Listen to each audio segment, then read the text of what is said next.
नमस्कार दोस्तों, स्वागत है आपका एक और नई दिल दहला देने वाली कहानी में। मैं हूं आपका दोस्त वंश और आप लोग देख रहे हैं रिकार्ड वैली टेल्स।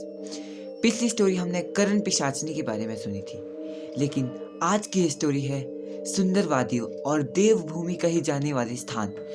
मैं कह रहा हूं उत्तराखंड। उत्तराखंड जिसे हम लोग देवभूमि के नाम से भी जानते हैं।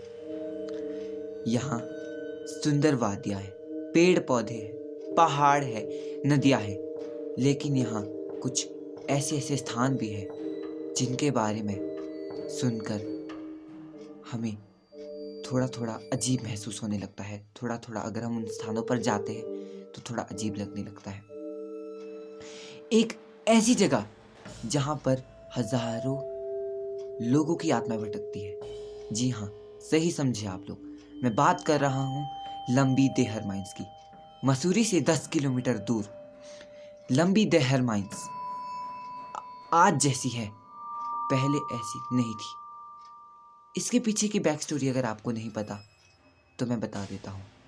आज से 34 साल पहले, यानी कि सन 1990 में ये माइंस एकदम वर्क थी।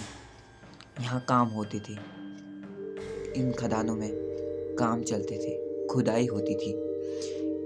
चूना पत्थर मींस लाइमस्टोन की यहाँ पर माइंस हुआ करती थी। लेकिन एक बार यहाँ कुछ ऐसा हादसा हुआ जिसके बारे में सुनकर आपकी रूह कांप जाएगी। उस समय यहाँ पर कोई सेफ्टी या पर्सनल हाइजीन की कोई भी सेफ्टी नहीं होती थी। लोगों को जैसे इस टाइम प्रोवाइड होते हैं ना, मास्क प्रोवाइड होते हैं, ग्लव्स और सॉक्स, गम बूट्स। सो उस टाइम गम बूट्स तो होते थे, बट जो ग्लव्स है और मास्क है वो उस टाइम लोगों के पास नहीं होती थी।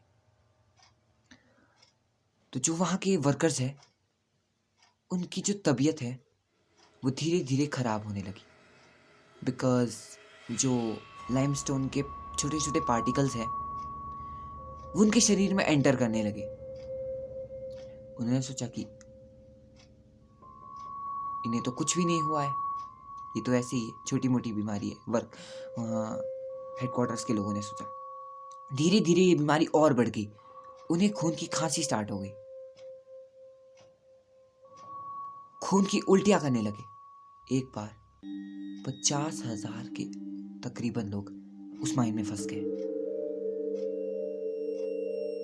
धीरे धीरे धीरे उनकी तबीयत और बिगड़ने लगी, खून की उल्टियां करने लगे और वहीं तड़प तड़प कर उनकी मौत हुई। और कहा जाता है कि इन 50,000 लोगों की सोल वहां पर अपने जस्टिस के लिए भटकती है।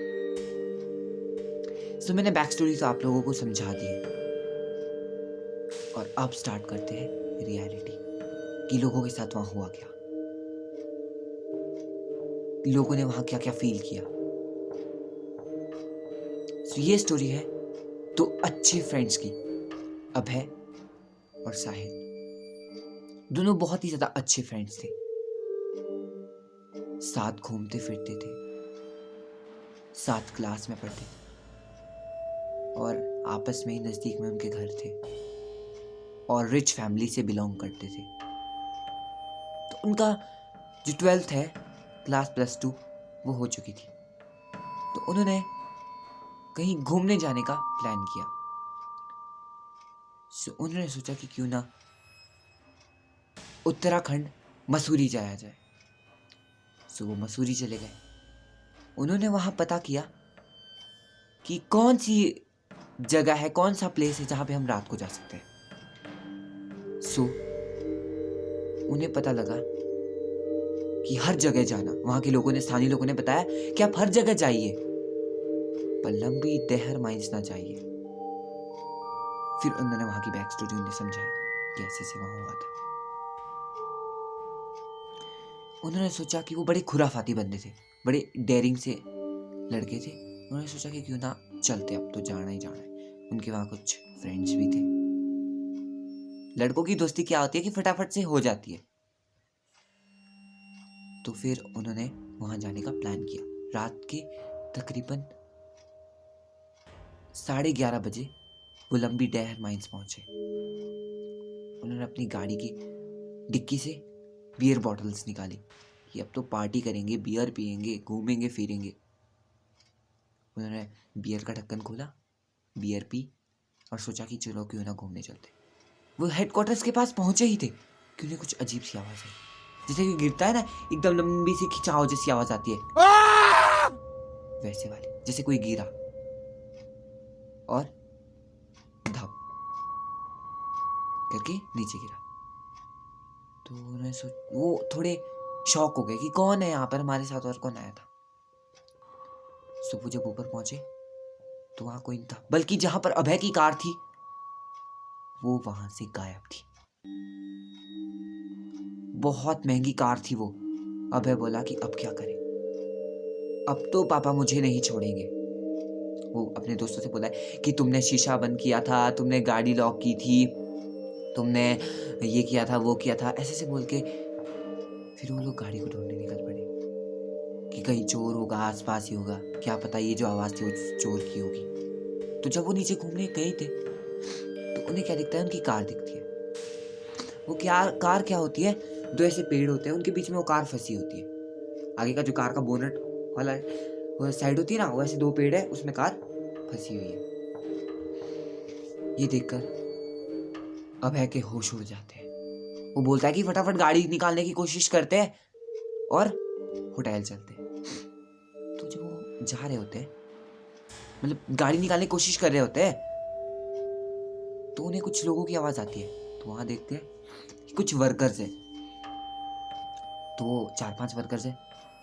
तो वो वहां देखते हैं तो उनको बुला लेते हैं कि जी हमारी थोड़ी हेल्प कीजिए, हमारी जो कार है ये फंस गई है, इसे निकालने में हमारी थोड़ी सहायता कीजिए, वैसा वैसा कुछ।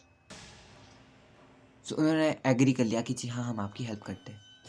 तो जब वो उनकी हेल्प कर रहे थे तो उन्हें कुछ अजीब सा आवाज, मतलब कैसे ना हेल्प कैसे कर रहे थे, बोनट वाली साइड से वो 4 बंदे गाड़ी को धक्का दे रहे हैं और अरे परे से अभय और साहिल और उसके कुछ फ्रेंड धक्का दे रहे हैं।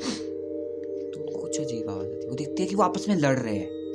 उनके हाथ में जो होते हैं ना पिकेक्स वगैरह, जो जिससे वो थे ना माइनिंग का काम, उससे वो आपस में मार रहे हैं। उन्हें कुछ नहीं हो रहा। उन्होंने अभय की फ्रेंड पकड़ा और उन्हें मारने पीटने लगे और उन्हें काटने लगे, जैसे टांग पकड़ी और काटने लगे, लेकिन कोई असर नहीं हो रहा था। मारने पीटने का असर तो हो रहा था, पर जो जब उनको काट रहे थे तो उसका असर नहीं हो रहा था। तो अब साहिल और उसके कुछ फ्रेंड वो तो वहां से निकल के, बचा कौन, अभय। अभय उन लोगों के बीच में ही फंसा रहा। तो जैसे तैसे करके अभय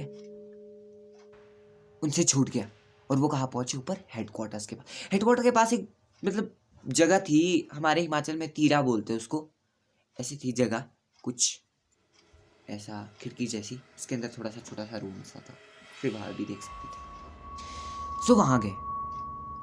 वहां से जब उन्होंने वहां की हालत देखी तो उनकी आंखें वही की वही टिकी रही।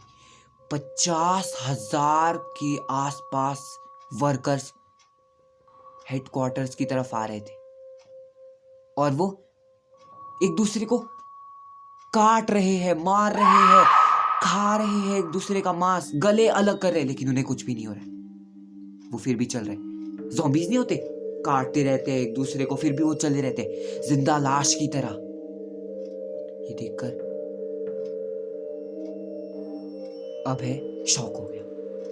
थोड़ी देर में वो सब चले गए। अभय ने सोचा कि नीचे गांव है तो फटाफट से वहां चलते हैं। तो उन्होंने देखा कि जो उसकी कार है वो ये। उसने कार की चाबी निकाली, कार स्टार्ट की और मसूरी पहुंच गए। अगले दिन मसूरी से सीधा घर, और 10 दिन तक वो घर से बाहर नहीं आए। उन्हें वो बात याद रही। 10 दिन बाद उन्होंने अपने पेरेंट्स को ये बात बताई और उसके बाद उन्होंने ये घटना कभी भी नहीं भूली। आज की स्टोरी यहीं पर समाप्त होती है। अगर आपको हमारी स्टोरी थोड़ी भी अच्छी लगती है तो मेरी वीडियो को लाइक कीजिएगा, मेरे चैनल रिखार्ड वैली टेल्स को सब्सक्राइब कीजिएगा, और आपकी कोई अगर स्टोरी है तो आप मुझे मेरी इंस्टाग्राम आईडी राजपूत HP08 पे, राजपूत/HP_08 है, उस पर आप मुझे अपनी जो स्टोरी है उसको कमेंट कर सकते हैं। तो आज की स्टोरी यहीं पर समाप्त होती है। मिलते हैं अगली स्टोरी में। और जो लंबी डेहर माइंस की जो ये मैं स्टोरियाँ हैं, इनके मैं एपिसोड निकाल रहा हूँ। सो अगले एपिसोड में मिलते हैं।